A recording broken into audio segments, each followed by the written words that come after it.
안녕하세요. 캡슨 프로젝트 실무자입니다. 이번 시간에는 제안서 작성에 대한 내용을 다뤄볼 건데 그 내용들이 굉장히 많겠죠. 오늘은 그 중에서도 제일 기본적이고 기초적이라고 할 수 있는 부분부터 설명을 드리려고 합니다. 바로 제안서 작성에 대한 워크플로우에 대한 내용이에요. 저 같은 경우에는 총 5단계의 워크플로우를 짜서 각 챕터별로 하나씩 과업을 수행해내고 있습니다. 그리고 오늘 영상에서는 그 과업을 단계적으로 하나씩 설명을 드릴 거예요. 근데 단계별 상세한 설명이 아니라 포괄적인 설명을 먼저 드리고 그 이후에 단계적으로 하나씩 어떤 식으로 진행이 되는지 필요한 부분만 따로 영상으로 제작을 해서 또 업로드를 해보려고 합니다. 그러면 시작해 보도록 할게요.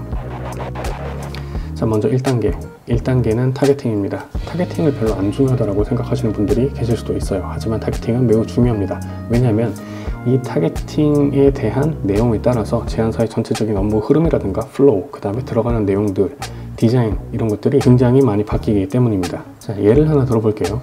내가 제안서를 보내고자 하는 사람, 그러니까 즉 내가 작성한 제안서를 보는 그 대상이 나에 대해서 혹은 우리 회사에 대해서 얼마나 잘 알고 있느냐에 대해서도 이 차이에 따라서도 제안서의 내용은 달라질 수 있습니다. 예를 들어서 우리 회사, 나를 잘 알고 있는 사람이다 라고 하면은 회사 소개에 대한 부분들이 많이 함축될 거고요. 반대로 처음 제안서를 작성한 사람이나 우리 회사에 대한 정보가 정확하게 인지되지 못하고 있는 그 대상에 대해서는 아무래도 회사 소개에 대한 내용들이 더 많이 들어가겠죠. 이런 식으로 제안서 같은 경우에는 타겟팅에 따라서 들어가는 내용에 조금씩 차이가 있을 수가 있고 그 양도 차이가 있을 수가 있기 때문에 1단계에서 타겟팅을 명확하게 잡아주는 것이 중요합니다. 그리고 이 타겟팅된 대상에 따라서 앞으로 이어질 전체적인 제안서에 대한 설계나 워크플로우, 디자인이나 디테일한 부분들이 많이 달라지게 되겠죠. 자, 그리고 두 번째 단계는 말이죠. 스토리를 짜는 겁니다. 제안서 같은 경우에는 한 권의 책이라고 보시면 돼요. 그래서 이 책에 대한 스토리가 잘 구성이 되어야 보는 사람이 보다 수월하게 볼 수도 있고 그리고 내용 외에도 확실하게 이해를 할 수가 있습니다. 그래서 이 스토리를 굉장히 탄탄하게 짜는 게 중요해요. 물론 이 스토리 같은 경우에는 첫 번째 단계에서 말씀드렸던 타겟팅, 이 설정에 따라서 디테일한 부분들이 조금 차이는 있을 수 있어요. 하지만 제 경우에는 지금 말씀드리는 이 순서대로 제안서가 작성이 되게 됩니다. 지금부터 하나씩 말씀드릴게요.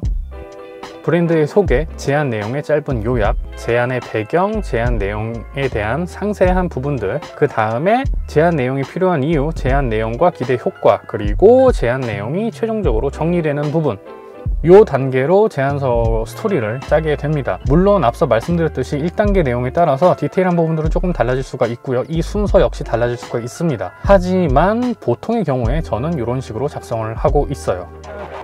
자, 그리고 이렇게 스토리를 짰다라고 한다면 그 다음은 3단계. 세 번째 단계에서는 제안 내용에 대한 상세한 소스나 요소들을 다 적어 놓습니다. 2단계에서 스토리가 전부 다 짜여졌다고 해서 바로 제안서를 작성하는 게 아니에요. 각 요소별로, 각 스토리에 들어가는 여러 가지 구성 요소들을 하나씩 리스팅 한다라고 생각을 하시면 될 것 같아요.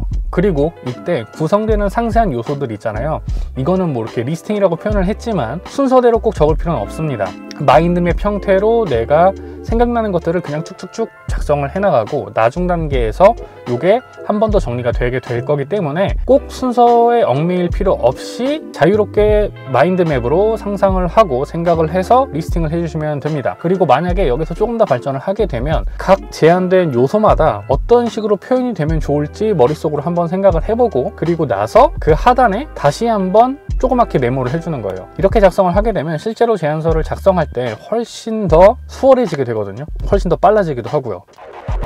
자, 그리고 네 번째 단계입니다. 네 번째 단계는 실제로 이제 작성을 하는 단계인데요. 이 작성하는 단계는 조금 더 디테일하게 살펴볼 수가 있어요. 제일 처음에는요, 페이지별로 내가 대충 어떤 페이지에 이거를 넣어야겠다라는 게 3단계에서 다 정립이 됐잖아요. 그러면 내용이나 디자인 이런 건 신경 쓰지 말고 일단은 텍스트나 관련 자료들을 그래프가 됐건 아니면은 그냥 표가 됐건 일반 텍스트가 됐건 어떤 식으로든 간에 페이지에다가 다 때려 박습니다. 2단계에서는 디자인이 중요한 게 아니에요. 일단은 다 때려 박아 넣고요. 그 다음에 그룹핑은 되어 있는 상태이기 때문에 그 안에서 페이지 순서를 조금씩 바꿔주면 됩니다.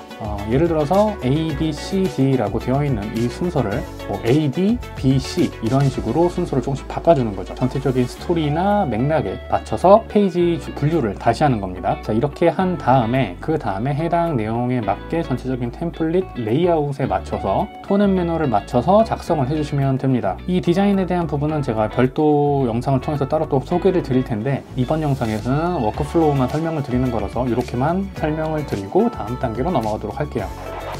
그리고 그 다음 단계는 5단계죠. 이렇게 다 작성을 하고 난 다음에 한 번 더 검수를 합니다. 이 검수 과정에서 오탈자, 문맥에 해당 표현이 적합한지, 그 다음에 전체적인 페이지의 구성이라든가 내용들이 순서에 맞게 잘 들어갔는지, 어색한 것이 있는지 없는지 확인을 하나씩 다 해주면서 전체적인 제안서의 틀을 한 번 더 다 잡아주는 거죠. 자, 그래서 이 5단계에서 중요한 부분은 한 3가지 정도만 말씀을 드릴게요. 전체 스토리가 자연스럽게 이어지는가, 제안하고자 하는 내용이 모두 정확하게 전달이 되었는가, 전체 문서의 톤 앤 매너, 그러니까 문장의 뉘앙스, 디자인 등이 통일성을 갖췄는가. 만약에 검수 과정에서 아래 질문에 대한 해답이 정확하게 나오지 않았다고 한다면 다시 4단계로 넘어가서 조금씩 문서를 다듬어주면 됩니다.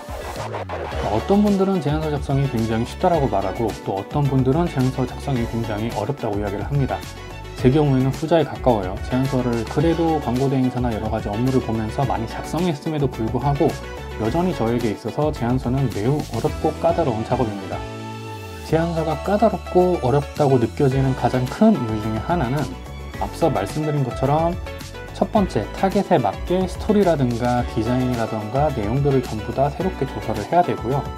그리고 그게 실제로 그 사람에게 유효한지 판단을 해야 되기 때문입니다. 그리고 무엇보다 제안서 같은 경우에는요, 작성하는 작성자, 그러니까 말하는 화자의 입장이 아니라 듣는 청자, 독자의 입장이 되어서 작성을 해야 합니다. 우리가 쓰는, 그러니까 작성자를 기준으로는 제안서가 될 수 있지만 이것을 받아보는 사람은 판단을 할 수 있는 근거 자료거든요. 이 사람의 제안 내용을 내가 사용해도 되는지 에 대한 판단이 아니라 이 프로젝트가 실제로 잘 진행되기 위해서 어떠한 업무와 과정을 수행해야 되는가에 대한 실질적인 근거와 판단이 되는 자료가 제안서입니다. 그렇기 때문에 제안서를 그냥 단순히 내가 하고 싶은 말만 떠들어대는 이러한 용도로 작성을 하면은 쉽게 작성할 수 있지만, 반대로 한 번 더 생각을 해보고 틀을 잡고 구조를 짜고 스토리를 만들어내고 그에 어울리는 자료와 디자인을 복합적으로 만들어내고 결과를 도출해야 되는 제안서 같은 경우에는 굉장히 어렵고 까다로운 작업이 되는 거죠.